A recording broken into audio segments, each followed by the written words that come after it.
اس کو ملزم قرار دے دیا اور اس کو کیا کہتے ہیں ملزم نامزد کر دیا. What's going on?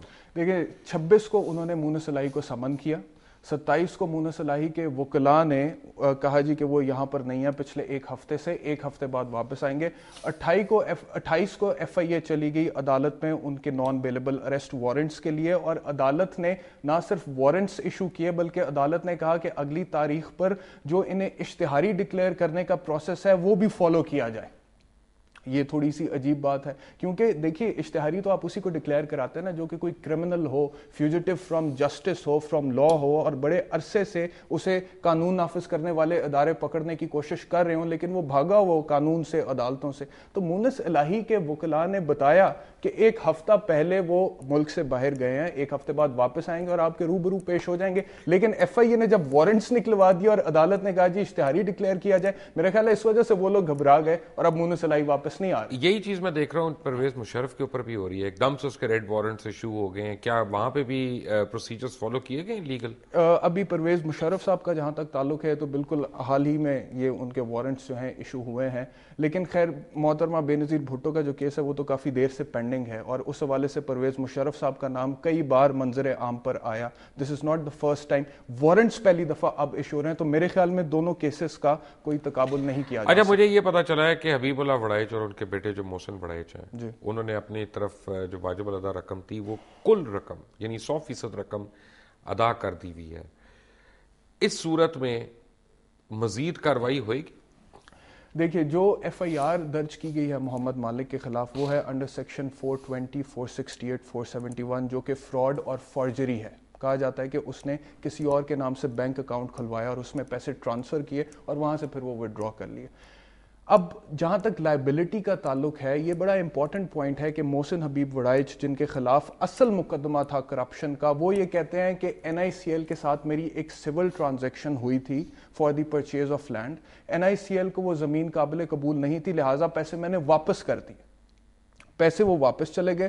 جب پیسے واپس گئے تو میں نے انٹرسٹ بھی پے کیا. وہ تو کہتے ہیں میں نے 8 کروڑ روپیہ انٹرسٹ بھی دیا ہے. تو اگر لیٹ سپوز کہ کسی قسم کی کوئی پرابلم تھی بھی اس ٹرانزیکشن میں, وہ ٹرانزیکشن تو ختم ہو گئی, ریورس ہو گئی. اب لائبلٹی تو محسن حبیب وڑائچ کی بھی نہیں ہے, تو لہٰذا اب جب ان کی لائبلٹی نہیں ہے تو اس حوالے سے مونس الہی کا ریمانڈ لینے کی کیا ضرورت ہے, جبکہ ایف آئی آر میں بھی ان کا نام نہیں ہے. اور ایف آئی آر میں جب ان کا نام نہیں ہے تو آپ ایک بیان کی وجہ سے ان کو تفتیش میں بلوانا چاہ رہے ہیں, ان کے وارنٹس نکلوانا چاہ رہے ہیں, ان کو اشتہاری ڈکلیئر کروانا چاہ رہے ہیں. تو یہ چیزیں عجیب سی لگتی ہیں. ایک اور بات میں مبشر صاحب آپ کو بتاؤں کہ قانون میں دفعہ 87 دفعہ 88 ہے ضابطۂ فوجداری میں, جس کے تحت کسی بھی شخص کو آپ اشتہاری ڈکلیئر کرتے ہیں اگر وہ عدالت کے کہنے پر آتا نہیں ہے یا تفتیش کو جوائن نہیں کرتا.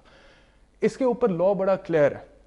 لا یہ ہے کہ اگر کوئی شخص پہلے سے آؤٹ آف کنٹری ہے تو آپ اسے اشتہاری نہیں ڈکلیئر کر سکتے جب تک کہ آپ نے سیکشن 93 کی ریکوائرمنٹس فالو نہیں کی ہیں. اور اس کیس میں مونس الہی کے کیس میں یہ ریکوائرمنٹس ابھی تک فالو نہیں ہوئی ہیں, اس کے باوجود اشتہاری ڈکلیئر کرنے کے پروسیس کو فالو کیا جا رہا ہے. اور ایک انٹرسٹنگ چیز یہ ہے کہ ابھی تو پروسیس فالو ہو رہا ہے, جب تک یہ پروسیس مکمل نہیں ہوتا تب تک آپ انہیں اشتہاری نہیں کہہ سکتے, لیکن ان کو کہا جا رہا ہے. ایف آئی اے نے باہر آ کے میڈیا کو کہہ دیا جی کہ مونس الہی کو ہم نے اشتہاری ڈکلیئر کر دیا, اور ویسے ہی میڈیا نے رپورٹ کرنا شروع کر دیا کہ وہ اشتہاری ہیں. تو اس کا مطلب ظفر قریشی نے وہ غلط کیا سارا. اب مجھے نہیں پتا یہ ظفر قریشی کی ذاتی طور پہ کسی قسم کی بدنیتی ہے یا ایف آئی اے کا اوور آل یہ کسی قسم کا سٹانس ہے, یہ وہی بہتر بتا سکتے ہیں. Right, barrister Ehtesham, thank you very much for being with us. اور بس میں نے تو بات یہ کرنی, لگتا یہ ہے کہ ٹارگٹ کلنگ کراچی میں ہو رہی ہے, اثرات جو ہیں وہ پورے ملک میں پھیلتے جا رہے ہیں اس کے, اور یہ کئی قسم سے ہو سکتی ہے, کئی نوعیتوں سے ہو سکتی ہے.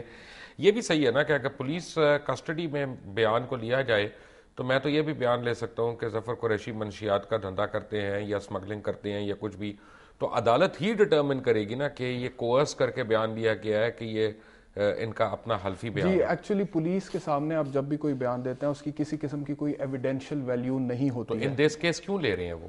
اس کیس میں دیکھیے ایک پولیس نے اپنی انویسٹیگیشن تو کرنی ہوتی ہے, اور اس انویسٹیگیشن کو کمپلیٹ کرنے کے حوالے سے انہوں نے مختلف لوگوں کے, وٹنسز کے, مدعی کے, ملزمان کے بیان بھی لینے ہوتے ہیں. وہ ہوتے ہیں انڈر سیکشن 161 CRPC. بیان پولیس لے سکتی ہے, لینے کا حق رکھتی ہے, لیکن اس بیان کی بنیاد پہ آپ کسی کو سزا نہیں سنا سکتے جب تک کہ وہ بیان عدالت میں دیے گئے بیان کے ساتھ ٹیلی. بیسکلی جو ویلیو ہے وہ عدالت میں دیے گئے بیان کیا, اس کی بنیاد پر ایکویٹل بھی ہو سکتی ہے, اس کی بنیاد پر کنوکشن بھی ہو سکتی ہے.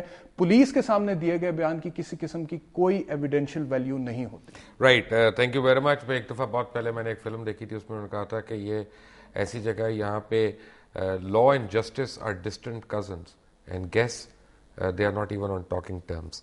تو لگتا ہی ہے کہ وہ ڈائلاگ ہمارے لیے کسی نے لکھا تھا. But until the next time, اللہ حافظ.